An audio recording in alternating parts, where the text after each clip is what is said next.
It's time to do a recap of season 2 because this episode is the last episode of season 2, and I can't believe we're here already.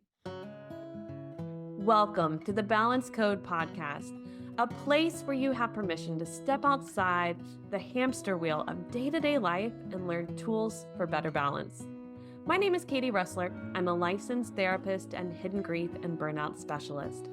I help ambitious high achievers who are ready to get off the one-way train to burnout and learn better tools to embrace life. Oh, and by the way, I'm an American living in Germany who's still learning the language, a mom of 3 and an entrepreneur. Living my balance code is what helps me keep working in incredible ways without burning out. So let's discover our balance code together. Welcome back to the podcast. Okay, if you are watching this, then you see I'm a little more glammed up than normal. You can watch it on YouTube or on Spotify video, but there's a reason for it. Don't worry. I am showing up nice for you, but there's a reason why I'm so glammed up. But first, I just want to say this is our last episode of season 2. Don't worry, not last episode in totality, but last episode of season 2. And I want to take some time to reflect on the lessons learned, the areas of creating more balance in our lives that we've sort of discovered, and where things are going. So first, I will start with I am glammed up because we just had a photo shoot today for some new photos for my website and social media. And as you'll see soon, the new graphics for season 3. It was time for an update. And, those of you who are in your own personal growth journey, then you know that feeling of like, it's just time for something new to really show this new side of myself. And in my own work that I'm doing beyond the podcast, I've started pivoting into working primarily with couples again. I did that for a long time in my career, and then I took a 4-year hiatus, and here I am doing it again. And I love working with couples. I needed that break to come with a fresh perspective on really the dynamics that happen between especially high achieving couples. And so that is where I'm at right now. And if you listen to the episode about rebuilding your relationship and is it time to rebuild, that's where I'm going with my work is to really support couples who realize that it happens every 7 to 10 years in a relationship, not that you've been quote married during that time, but like in a relationship for 7 to 10 years, that we need to pivot and change and grow and tear down the old and rebuild. So in my work, my focus will be that. But for the podcast, it will still be speaking to all of us high achievers who are looking for more balance. And as I have more seasons of the podcast, we'll see that grow as we start to learn greater tools and things that will help us find our own balance. So let's talk about season 2. And I was just so grateful to interview so many amazing speakers and from around the world. Like if you go back and look, they are placed throughout the world. And it was incredible to learn from them, to hear how they talk about things, right? To hear what their secrets and tools are. No matter where they're from, what their background is, whether they're in corporate, whether they're an entrepreneur, whatever it is. And for me, it was always a reminder of how unique each of us are and what we need to create that balance. Because some of the tools that the guests shared were like applicable to many of us. And then some were very hyper focused on high achievers, right? On those who are really perfectionists and kind of type A gold star people like myself. And I valued the fact that there was this sort of array of tools for all of us. I also found it really interesting to learn from people who have very different backgrounds than me and to hear their stories and what made them hit burnout because sometimes we assume it's always career and work, but sometimes it's other things in life or a desire because of our cultural background to feel like we need to achieve and to prove something. And that's what drives us because burnout can happen, to stay-at-home moms. Burnout can happen to any of us. It's not a one size fits all. It's just career. This is the only way. I would say after listening to 2 seasons of this podcast, I hope you realize that burnout can happen in relationships, burnout can happen in families. It's not just at work. So, the definition of burnout being related to the workplace really needs to shift. And that's okay. It will take time. Things like that take some time. But I think in our space, we can know that burnout can happen for a variety of reasons in different scenarios. And the people that I got to speak to, were able to address that. I also really like that we were able to learn from people who could talk a little bit more about like health concerns that they had and issues that they faced because of the burnout, because of ignoring all of the, mayday, mayday, the ship is going down signs, right? Like, hey, if it's smoking, there's probably a fire. Oh, wait, it's been smoking for a while, then the fire's been going for a while. So, in my own journey of health and mental health and burnout recovery, really valued hearing how it impacted people's health. And you're going to see in season 3, I'm going to be really pulling in more people on mental health, more people on physical health, and overall health, because I think a holistic approach to addressing burnout, to addressing stress, to addressing just that sense of complete overwhelm, right, is important. And the more we surround ourselves with tips and tools and stories, the more we learn for ourselves and we try out things and we see what works for us. I also really valued, I don't know if any of you noticed, but this season I brought in men, and not that this is a podcast just for women. It isn't. I have many male listeners. Hello, everyone. But I wanted to bring in some male speakers, and sometimes that's a little bit hard in some of the online spaces I'm in when I ask for speakers. Women tend to speak up first to be on a podcast. But this time around, I was able to get some male speakers, and that really warmed my heart to be able to bring in more dynamics and different perspectives. And you're going to see that in season 3 too. It's going to get very diverse, and that just gets me super excited. So what is to come for season 3? Season 3, again, still speaking to us who are looking for more balance in our lives, understanding that balance is not one size fits all. It is very diverse. It is very unique to us. We're factoring in our culture, our family background, our temperament and personality, and then just like life experiences, right? And how we've been conditioned to all of those things.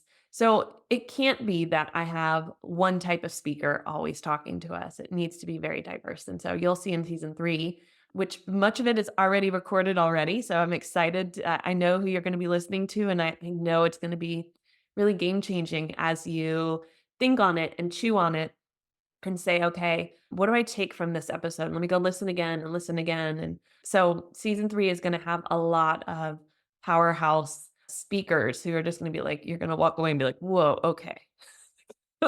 That was some good stuff. And I keep these episodes short for a reason.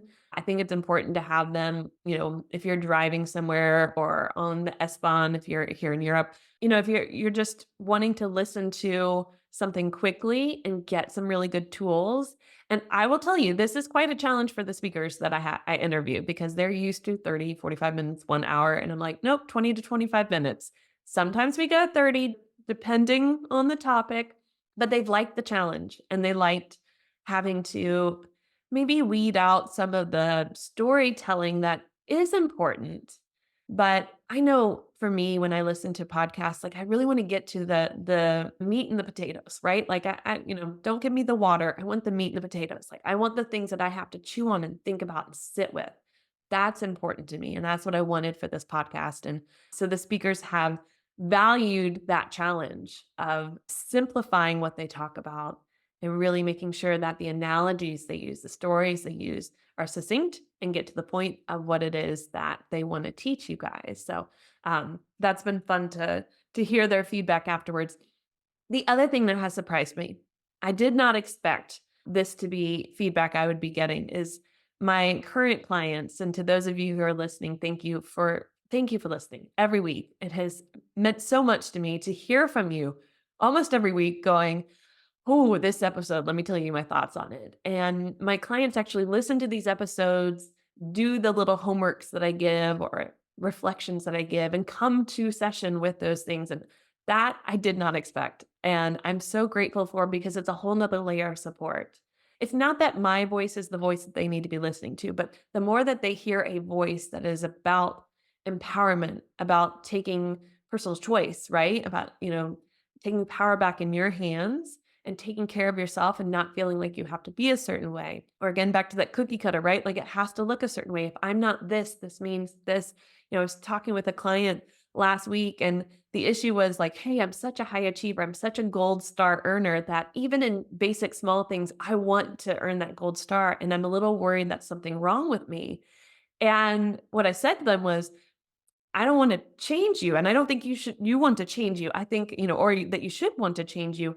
I think there is strengths to being that gold star earner, right? There's some beautiful strengths to it. And then there's some consequences. And I think if you find that there's more consequences, that's what you work on. But if you see the strengths in it and you see the positives and the excitement you get in doing that work and getting that gold star, and then you're like, yeah, I feel so empowered and so motivated, and it helps you get other things done, then why would we change that? Like there's nothing bad about that.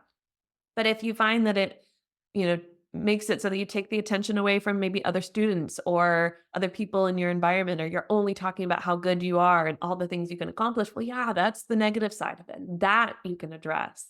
So often we think with being a high achiever, oh, there's some things that might be wrong about it. No, there's positives and there's negatives, and it's just about learning how to live with those negatives in a way that feels true to your values. So again, if you don't like to gloat, but you find yourself talking often about how well you did, then it's like, okay, it's not true to my values to do this. I need to be really more mindful of how I speak about the progress I'm making, and wait for the question to be asked about how I'm progressing and how things are doing versus me just coming out with it. So this has been, again, a fun thing in working with my clients and hearing the stories that are coming out and hearing their own experiences as high achievers of going, okay, how do I look at this as positive and see the negative and work with that, both sides of it, right? And we all have negatives to our personality and our temperament. And instead of going like, I have to fix this about me, it's like, how do I work with this in a way that feels right? And how do I maybe give myself some grace when I make mistakes and do things wrong? Because we all fail forward. Like that's what it is, right? It's trial and error, it's lessons learned and failing forward. Okay. So without rambling and getting into too much teaching, I just wanted to say thank you so much for listening. If you've been a listener since the very beginning, it means so much to me to be 52 episodes in and a year of podcasting. I'm proud of myself for the commitment and dedication to doing it. I am grateful for all the people I've met along the way. I'm in awe of those of you who have written me and shared your stories from listening to the episodes and the things that you're growing and learning from them. I love that you're doing that you're taking the time not just to listen, but to implement it, to actually do the activities, make the changes, look at the different shifts that you can to create better balance. And I love hearing what's working for you and what's not, because I think the more we talk about these things, the more we feel more confident about the choices we're making. I also want to thank those of you who've shared the podcast. That's almost like that's as equally as fun as hearing from you guys. It's like, oh my God, and I shared it with my, this or that. And that I love that because I know then it's impacting, touching more people and supporting them where they are. So thank you, thank you, thank you for that. So I am super excited for you guys to get into season 3. We will take 1 week off, just 1 week, and then we'll be jumping into season 3. And I'm grateful that you'll be along that journey with me in listening to those episodes. And again, feel free to reach out, share with me what you're learning. Go back and listen to season 1, season 2, as we prepare to change some things in how we look at balance in season 3. And here's to finding our balance code. Thank you again for listening to today's episode. As one of my listeners, I have a special gift for you. Do you ever feel like you're simultaneously doing way too much while also not feeling like you're doing enough? I have a workbook that's going to help you solve that problem and get to the root of what actually needs to be done and what matters to you most based on your values. Check out my Juggling All the Things workbook below in the show notes so that you can use this special gift to simplify your life. We all need that.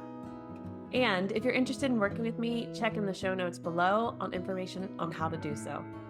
Here's to finding our balance code.